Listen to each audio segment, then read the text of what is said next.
Այսօր պատրաստում եմ հալվա, որը ունի առաջացման շատ հին պատմություն։ Ես պատրաստել եմ հալվան տյառնընդառաջ տոնի համար, աղանդի հետ։ Աղանդի պատրաստման եղանակը և խորհուրդը կարող եք տեսնել իմ էջում, լինկը տեսանյութի ներքևում է։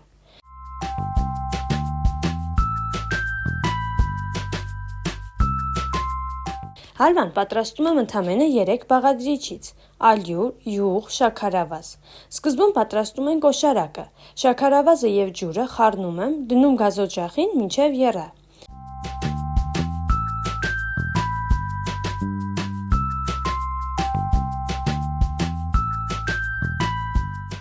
Ալյուրը և յուղը լցնում եմ թավայի մեջ և դնում գազօջախի վրա անընդհատ խառնելով մինչև կարմրի։ Այս ընթացքում պատմեմ հալվայի ծագումը։ Հալվան աշխարհի ամենահին քաղցրավենիքներից է և նրա պատմությունը ձգվում է հազարավոր տարիներ։ Հալվա բառը գալիս է արաբերեն հալվա բառից, որը նշանակում է քաղցր։ Սկզբնապես այն ընդհանուր անուն էր մեղրով կամ շաքարով պատրաստված քաղցր ուտեստների համար, ոչ թե մեկ կոնկրետ բաղադրատոմս։ Այն ժամանակ հիմնական բաղադրիչներն էին ալյուրը, յուղը և մեղրը։ Այս պարզ, բայց կալորիական քաղցրավենիքը հարմար էր երկար ճանապարհորդությունների և զինվորական արշավների համար։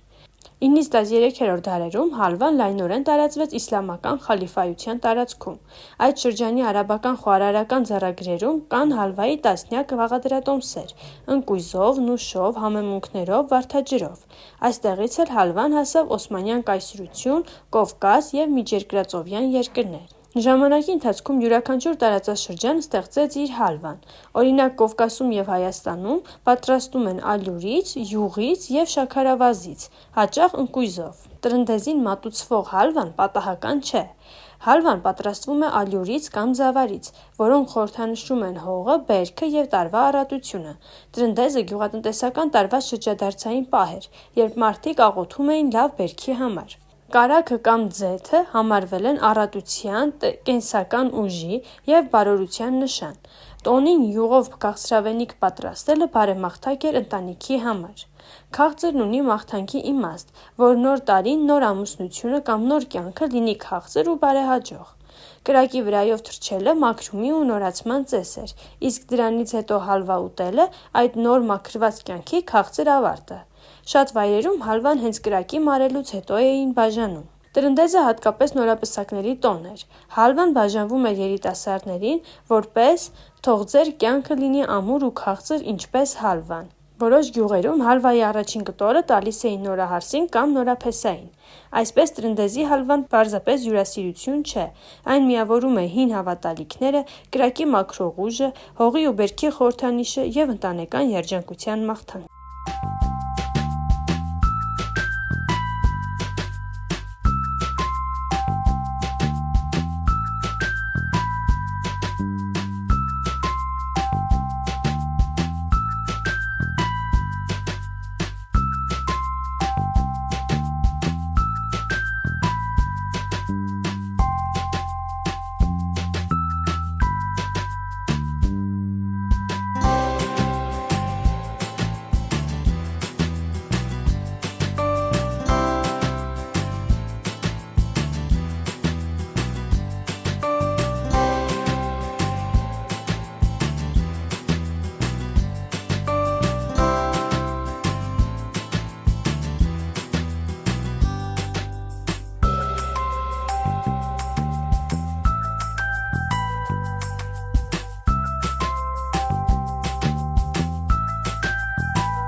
Վերջում ձևավորում եմ մանրացված գետնանուշով և կոնֆետներով։ Դուք կարող եք ձևավորել ձեր նախընտրած ձևով։